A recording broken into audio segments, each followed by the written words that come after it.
So hello everyone, me Shamsar will be back again with another video. So আপনারা শুনছিলেন অবশ্যই যে TikTok versus YouTube, but কখনো কি এটা শুনছিলেন যে single YouTuber versus a government? মানে একটা সিঙ্গেল ইউটিউবার একটা পুরো একটা সরকারকে হিলায় রেখে দিচ্ছে। আর কি কোনো ছোটখাটো দেশ? না ভাইয়া না, এটা ভারত। ইয়েস, আপনারা ঠিক শুনছেন, ভারতের মোদী সরকার ভার্সেস ইউটিউবার ধ্রুব রাঠি। একদিক দিয়ে ধ্রুব রাঠি ঠিক তার জায়গায়, কারণ ধর্ম নিয়ে রাজনীতি কিন্তু কোনো দিক দিয়ে আপনার প্রশ্রয়ী না। কখনোই এটা হইতে পারে না যে কোনো একটা পার্টিকুলার ব্যক্তি, এখন হোক না এটা নরেন্দ্র মোদী, সে ধর্ম নিয়ে রাজনীতি করবে। এখন ধর্ম নিয়ে রাজনীতি করার যে ফলটাই তাদের, এটা তো তাকে অবশ্যই দিতে হবে। তো এই ভিডিওটা শেষ পর্যন্ত দেখুন, আর আমাকে অবশ্যই জানাবেন যে ভিডিওটা আপনাদের কাছে কেমন লাগছে। আজকে আমি যে টপিকটা নিয়ে কথা বলবো এটা হলো কন্ট্রোভার্সি। জি, আমার কন্ট্রোভার্সি নিয়ে কথা বলতে খুব ভালো লাগে। আর বর্তমানে সব থেকে বড় কন্ট্রোভার্সি হলো ইন্ডিয়ান ইলেকশন, যেখানে আপনার আমাদের সবার প্রিয় জনপ্রিয় মোদী সরকার ওপেনলি ধর্ম নিয়ে রাজনীতি করতেছে। এখন ধর্ম নিয়ে কিভাবে রাজনীতি করতেছে এটা অনেকের মাথায় কথা আসতে পারে। তো রিসেন্টলি গুজরাতের একটা সভায় প্রধানমন্ত্রী নরেন্দ্র মোদীর একটা ভাষণ শুনেছি, চলেন। की सरकार थी, उन्होंने कहा था कि देश की संपत्ति पर पहला अधिकार मुसलमानों का है। इसका मतलब ये संपत्ति इकट्ठी करके किसको बांटेंगे? जिनके ज्यादा बच्चे हैं उनको बांटेंगे। घुसपैठियों को बांटेंगे। क्या आपकी मेहनत की कमाई का पैसा घुसपैठियों को दिया जाएगा? आपको मंजूर है ये कौन? তো দেখলেন এখানে কিভাবে ওপেনলি হেট স্পিচ দিয়ে, রিলিজিয়ন হেট স্পিচ মানে ধর্মীয় অনুমতি নিয়ে সে একটা রাজনৈতিক কাজ চাল কাটাচ্ছে। চাল কাটে কি করতেছে ওখানে, আপনারা সবাই জানে থাকবেন যে ইন্ডিয়ার যে দেশটা আছে এটা কিন্তু একটা হিন্দু প্রধান দেশ। কিন্তু এই হিন্দু প্রধান দেশের বাইরেও এই দেশটাতে কিন্তু শিখ, এসআই, খ্রিস্টান, আরো কিছু মুসলিমরা তো আছে, ঠিক আছে, অনেক ধর্মের লোক বাস করে, কিন্তু এখানকার মেইন রিলিজিয়ন কেমন? হিন্দু। যেমন বাংলাদেশ কিন্তু আপনার বহু ধর্মীয় দেশ, কিন্তু এখানকার প্রধান ধর্ম কি? এখানে প্রধান ধর্ম হচ্ছে ইসলাম ধর্ম। ওরকমই ইন্ডিয়া কিন্তু বহু ধর্মীর দেশ, ইন্ডিয়া যে হিন্দুদের দেশ এরকম না। ইন্ডিয়াতে অনেক ধর্মের লোকই বাস করে, বৌদ্ধ, খ্রিস্টান, হিন্দু, হিন্দুরা তো থাকবেই, ঠিক আছে। তো অনেক ধর্মের লোক বাস করে, কিন্তু এখানকার মেইন ধর্মটা কি? মেইন ধর্মটা হচ্ছে একটা হিন্দু ধর্ম। তো হিন্দু ধর্মটা নিয়ে কি করতেছে বর্তমান যে সরকার আছে, এটা নিয়ে রাজনীতি করতেছে। কিভাবে রাজনীতি করতেছে?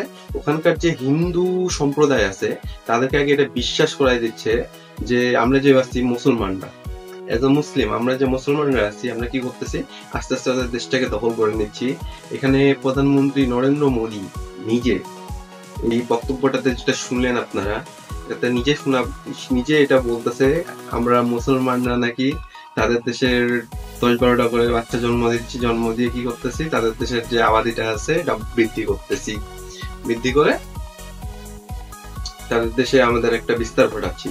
তো সেইটাও বলছে যে এরকম চলতে থাকলে আমরা মুসলমানরা নাকি একসময় এরকম করবো যে তাদের দেশের যে মহিলারা আছে মঙ্গলসূত্র পরে। মঙ্গলসূত্র বলতে কি, হিন্দু ধর্মের একটা কালচার আছে যে তারা গলায় একটা রকেট টাইপের কিছু পরে বিয়ের সময়, এটাকে মঙ্গলসূত্র বলা হয়, বা তাদের ধর্মের নীতি, এটা আমি ভালো মতন জানি না। তো আমরা বলতে পারি যে ভারত আস্তে আস্তে ডিক্টেটরশিপের দিকে আগে যাচ্ছে। আপনারা অনেকে বলবেন যে বাবু ডিক্টেটরশিপটা আবার কি? তো ডিক্টেটরশিপ বলতে একক শাসনতন্ত্র বোঝায়, মানে যেখানে কোনো গণতান্ত্রিক মানে রাষ্ট্রের যে জনগণ আছে, জনগণের কোনো ভোটার অধিকারই থাকে না, এক সরকার চলতে থাকে, ঠিক আছে। তো এখানে এখন আপনারা বলতে পারেন যে ডিক্টেটরশিপের কথাটা আসলো কেন? কারণ ডিক্টেটরশিপের যদি স্থাপন করতে হয় কোনো ব্যক্তিকে, তাহলে কিন্তু তাকে সর্বপ্রথম একটা জিনিস লক্ষ্য করবেন, সে একটা আইডিওলজি তৈরি করে। কারণ আইডিওলজি কেমন ভাবে তৈরি করে? প্রত্যেকটা দেশে আপনার একটা করে আইডিওলজি থাকে, কিন্তু যেমন পাকিস্তান চাইছিল যে আমরা কি করবো, আমরা উর্দু ভাষায় কথা বলবো, তাহলে আমরা কিন্তু তাদের প্রতি কি হতাম, আসক্ত হয়ে যেতাম, তাদের দেশটাকে আর ছাড়তে পারতাম না। এটা কিন্তু তাদের মূল লক্ষ্য ছিল। তখন ইন্ডিয়া কি করতেছে? ইন্ডিয়া কিন্তু 85% নাগরিক বা সিটিজেন ওদের হলো হিন্দু। এখন ওরা কি করতেছে? হিন্দুত্বকে প্রমোট করতেছে। কিভাবে করতেছে? 4 ধাপে প্রমোট করতেছে। প্রথমে তারা কি করতেছে? বিশ্বাস করাই দিচ্ছে যে ধর্মটা অনেক মহান, অনেক বড়। দ্বিতীয়ত তারা বিশ্বাস করাচ্ছে যে আমরা, ঠিক আছে, আমরা মুসলমানরা তাদের জন্য অনেক বড় একটা থ্রেট, ঠিক আছে, যে আমরা থাকি তাহলে উনাদের সম্পত্তি, উনাদের স্বাধীনতা আমরা গ্রাস করে খাবো। তৃতীয়ত তারা এটা প্রচার করাচ্ছে যে তাদেরকে তাদের একজন মানে তাদের সরকারেরই একটা টিম আছে, তারা বিশ্বাস করে দিচ্ছে যে তাদের যে সরকার আছে, ঠিক আছে, এটা কি করবে, আমাদেরকে আমাদের হাত থেকে তাদেরকে রক্ষা করবে। চতুর্থ দাবি কি হচ্ছে, সরকারের কিছু নিয়োগ করা এজেন্ট আছে, সোশ্যাল মিডিয়া বলেন বা বাইরেই বলেন, বিভিন্ন দল বল, বিভিন্ন সংগঠন তৈরি করা আছে ওদের, যেটা বিশ্বাস করে দিচ্ছে একমাত্র মোদী সরকারই পারবে তাদের কে আমাদের হাত থেকে বাঁচাইতে। আচ্ছা ভাই, আমরা কি রাক্ষস? আমাদের কি ফেসের উপর লেখা আছে যে আমরা ওদেরকে গ্রাস করে খাই ফেলাবো?